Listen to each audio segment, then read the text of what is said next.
If you want some FIFA 23 coins, please check out MMOXP.com. Their link is down in the description. They're fast, cheap and reliable, and if you use code REMA you can get yourself a 5% discount. In today's video it is going to be a very controversial one. We're going to be talking about scripting in FIFA 23 and whether or not I think it exists, and if I do, in which form that is. Now if you don't know what I mean by scripting, it's essentially the belief or concept that EA have a say in the game. So for example, if I'm playing against someone, I do not have full control of that game. EA can essentially interfere and let my opponent score goals or affect the result, that kind of thing. Now it's important I say I do not know the truth. Nobody does apart from EA. This video is obviously just my opinion and I ask you guys to respect that, as I will respect yours in the comments. Assuming FIFA scripting did exist, the community has a lot of different views about what this is. So as a result, I've come up with the 4 most commonly described terms of scripting in FIFA. The first widely believed form of scripting is result scripting, and what this is when you go into a game, apparently the winners and the losers are already determined by the game. The second form that is widely believed is what I can describe as scenario goals. So for example, 45th minute, 90th minute and kickoff goals. The third form that a lot of people believe is team handicap. So if you have a very good team and your opponent has a very bad team, EA will adjust your good team so it plays to the level of their bad team. So essentially you're being handicapped for having a better team. And lastly, we have what I would class as the most commonly believed method of FIFA scripting, and that is momentum or dynamic difficulty adjustment. And what this is apparently EA will change variables. They will change how your players feel and act based on the scoreline or the skill of your opponent. So for example, if I'm 3-0 up against a bad opponent, my players will start to feel heavy. They will make sloppy passes, they will not score their chances, and my opponent all of a sudden will come back into the game. That kind of thing. Similarly, if I'm losing by 2 or 3 goals, my team will suddenly start performing and I feel like I'm able to get back in the game. That is the concept of momentum and dynamic difficulty adjustment. So now we've outlined the 4 types of scripting that people believe exist in FIFA 23, it's time to break each one down and give my verdict on whether or not I think this is a thing in the game. So the first method of scripting I mentioned was the idea of result scripting or match fixing by EA. And for this one, I'm just going to straight up come out and say I do not think this exists because it can be debunked so easily. I do not think the winner or loser or the overall result of a match can be predetermined before you've even played the game, because there are just too many variables to take into account. For example, let's say I go into a FUT Champions games. I've already finished all my games to get like the best rank I can, and I have like 1 game spare that I give away. So I score an own goal and quit. That can't be predetermined. Because for example, my opponent could have joined the game, kicked off and done the exact same thing, in which I would have won that game. If the result was actually fixed, I would not be able to do that. If I was meant to lose, there would be no way I was able to win that game. And for argument's sake, let's say I actually played this game with my opponent properly. There is absolutely no way for EA to know what I'm going to do in that game. For example, people might be like, oh, if you shoot, you score because it's fixed. But EA don't know I'm going to shoot there. I could ignore that shooting opportunity and not do it, and I don't score a goal. Therefore, technically, it's not fixed. So the first form of scripting in result scripting, I can honestly say I do not think this exists. Let's move on. Now, the next form of scripting is not as straightforward, and that is the idea of scenario goals. For example, 45th minute, 90th minute and kickoff goals are extremely common and you can't really do anything to avoid them. So let's talk about reasons why this could be and couldn't be a thing.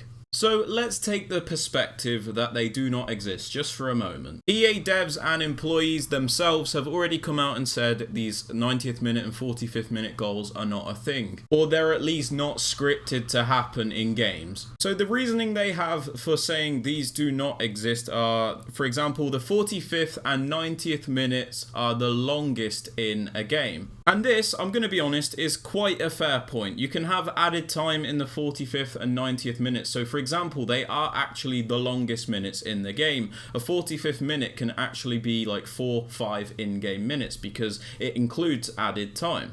So with this information considered, it makes sense that most goals in FIFA are scored in the 45th and 90th minutes because they are the longest minutes in the game. EA also state that psychology plays a part in these goals. Apparently players are more prone to errors and being nervous because of the fact it's nearly the end of the half or the game, and to be fair, this also makes sense. If you are 1-0 up in a game in the 90th minute, of course you're going to be slightly more nervous than any other point in the game because you're so close to that win and you're desperately trying to hold on to that result, which means you could, have a lapse in judgment, you could make a mistake, and similarly your opponent knows that is their last chance. They have to take it perfectly. So your opponent is trying extra hard and you're super nervous. So again, that part actually makes sense. I get that. But I'm going to be honest, I still think these are definitely a thing, and I definitely think EA have some interference with these. And again, I can't prove this, nobody can really prove it,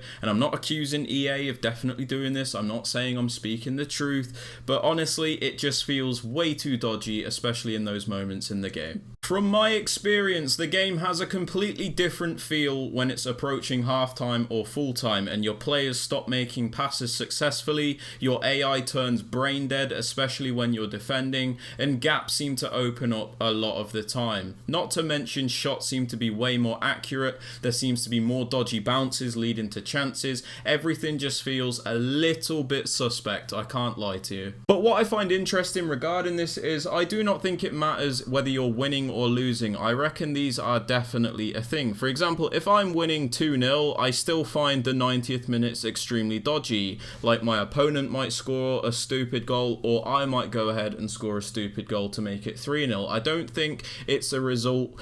I don't think it's a thing where it chooses the winner. I just think it's dodgy for everyone in those moments. So if you're on the attack, you score. If your opponent's on the attack, they score. I just feel like it's a very dodgy thing. And the other part of these scenario goals is obviously the kickoff goals, and again, I do think these are a thing even if they're not intentional. Whenever there is a kickoff, the defensive AI just turns absolutely brain dead. There are so many open spaces, players are not marked correctly, and attackers just seem to run right through you. And this happens for both teams. So let's say my opponent takes a kickoff and I somehow manage to win the ball back, I will still have that kickoff boost until the ball goes out of play. That's when I've noticed it stops. But honestly, when there's a kickoff, until the ball goes out of play, it's just a bit of a free-for-all. It's a 50-50, I'll be honest. So again, I cannot say for sure, but I think these are a thing. I think scenario goals do happen in FIFA, and I honestly think they are a part of the game, but that is just my opinion. Now next up we have another very interesting one that divides the community a lot, and one where people have a lot of good points when it comes to both sides of the argument, and this is obviously regarding team handicap. So again, I explained this concept at the start of the video, but essentially it is where EA will affect the performance of your players based on what the other players are on your opponent's team. So for example, if I have a full icon team and my opponent has a full gold team, my icons almost play at the level of their gold players to even out the playing field and make the game closer. So to start off, let's take the side of the people that do not think this is a thing and try and justify the points. So a point I see a lot to say this doesn't exist is that people get cocky when they see a team that is considerably worse than them, and this, I suppose, is true. It's only natural. If you come up against a team and you see their team and their players are just a lot worse than yours, you are just thinking in the back of your mind, you might not know it, this is an easy game. And on the flip side, your opponent with the worst team is looking at your god team and thinking, wow, I have to try really hard to get a result here. So you're on one side being complacent because their team's worse than yours, and they on the other hand are being try hard because they see your team is better. Another argument I see is that it doesn't make sense for there to be handicap in the game based on your team, because why would people buy FIFA points if they were getting beaten by worse teams all the time? And this is honestly a very fair point. From this perspective, it doesn't make sense for EA to handicap players with better teams to help people with worse teams, because surely if EA wanted more people to buy FIFA points, the person with the God team would absolutely walk all over them. So the person with the worst team's thinking, wow, I need to go buy 12k FIFA points and improve my team. That makes more sense, right? Another argument I see is that the person with the worst team might just be better, and that is honestly fair enough. If I came up against, let's say, Tex, and he was using the silver team and I was using my full meta team, I have no doubt he would probably beat me most times, and that's because he's a better player. So what are the arguments for that this might actually exist in FIFA 23? Well, the first one might be that EA do not want to scare off newer players from the game. So for example, if you are a newer player with a lower rated team and you're coming up against a really good team, if you're constantly getting like smashed by them, you're not going to want to play anymore, so they're going to lose a player. They also might get the idea from this, like, if they are winning the games with these lower rated teams, they're probably thinking to themselves, wow, what would I actually be doing with a really good team? I'd be so good at this game. That might be going through their mind and leading them to buy points. Another thing I saw which was really interesting, I can't seem to find it on Twitter anymore, but there was a former EA employee. I can't remember if it was Corey or if it was Zaro. I don't know if Zaro still works at EA, but I know Corey doesn't. But one of them showed their team, and on the bottom of the screenshot you could see that they were bronze benching, and that lowers the rating of your team. So it makes you wonder, if an EA employee is bronze benching, then does it actually exist? It might do. Another argument is that there is sometimes a noticeable difference from your team, and you can't always explain it, because I've experienced this myself. When I'm playing against somebody with a worse team, I notice some of my players make heavier touches, or they just don't do the same things they were doing, and it makes you wonder if your team is actually being handicapped. Similarly, I remember times I've used like lower rated teams and found them to be performing above their level, if you get what I mean. So I was actually beating people with better teams and my team felt unusually good. So I don't know whether or not handicap exists, but I'm not going to completely dismiss the idea that it does or doesn't, but I'm leaning more towards I think this is kind of a thing in the game. I won't lie to you, I don't know for sure, but it sometimes feels like that is the case. But yeah, don't think I'm saying it is definitely in the game, that is just my opinion.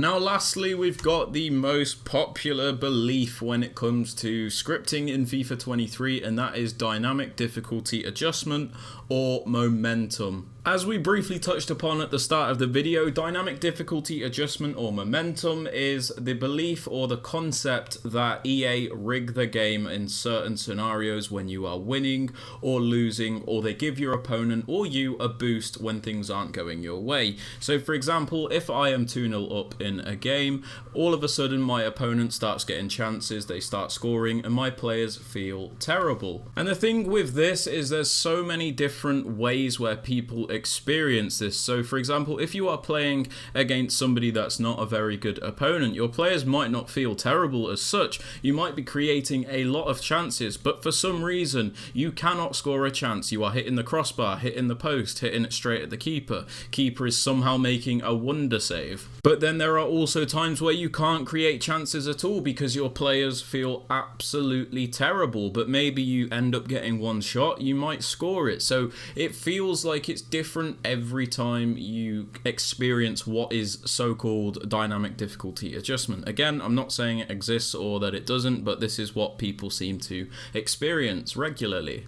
Now, what makes this one more interesting than the other ones is that there was a patent release that is owned by EA Sports, which basically gives them the legal right to have dynamic difficulty in their games. Since then, however, EA have claimed they do not use these in their online games and they would never do that, but it's got people wondering, if we've always thought there's something like this in the game and then someone's found something that says there is something called dynamic difficulty but EA claim they don't use it, it's very unbelievable, isn't it? Like, you stick to your thought that this might actually be in the game. You find it hard to trust EA in this instance.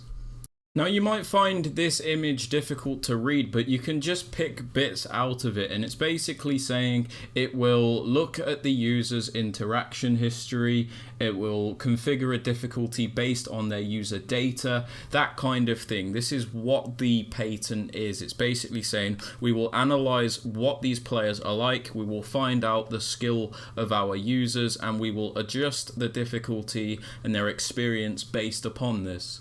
So again, this is very interesting because there is obviously actually a patent which would allow EA to do this kind of thing in their games. But whether or not this is on in online game modes, we have no idea because EA have claimed they don't use it. But quite often it does feel like when you go 2-0 up, 3-0 up, you suddenly can't move, you suddenly can't score, your opponent seems to be 10 times better than they were, and all sorts. So it does feel like the game is very inconsistent, but can we say this is a proof of dynamic difficulty for sure? Not really. Again, people have reasons against this, one of them being when you get like 2 or 3 goals up, you become complacent, you start relaxing, and it allows your opponent back into the game.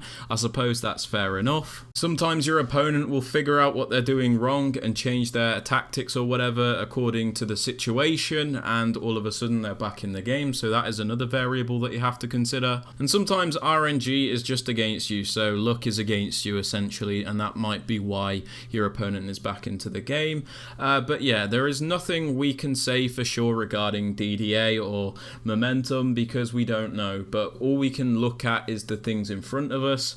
And if you want my honest opinion, I might get some stick for this, but I do think there is DDA in FIFA 23. But yeah, that's just my opinion like the rest of this video, but if you guys agree with me, please be sure to comment down below. So to just clarify, I do not think match fixing actually exists. I think kickoff goals, 45th minute goals, and that do exist. I think team handicap may exist, and I think DDA does exist in FIFA 23. But again, that's just my honest opinion. I'm not saying I'm right, I'm not saying EA do this, it's just how I feel about the game, because I don't feel like I'm always in control of FIFA like I am with other games. But yeah, that is just my opinion, guys. You guys might have opinions that differ to mine, and that is okay, but be sure to keep it respectful down in the comments. But yeah, that's everything for the video, guys. If you have enjoyed it, I would appreciate it if you could drop it a thumbs up, subscribe to the channel if you are new so you never miss out on any videos like this one, and don't forget to turn on notifications so you are notified when a video is posted.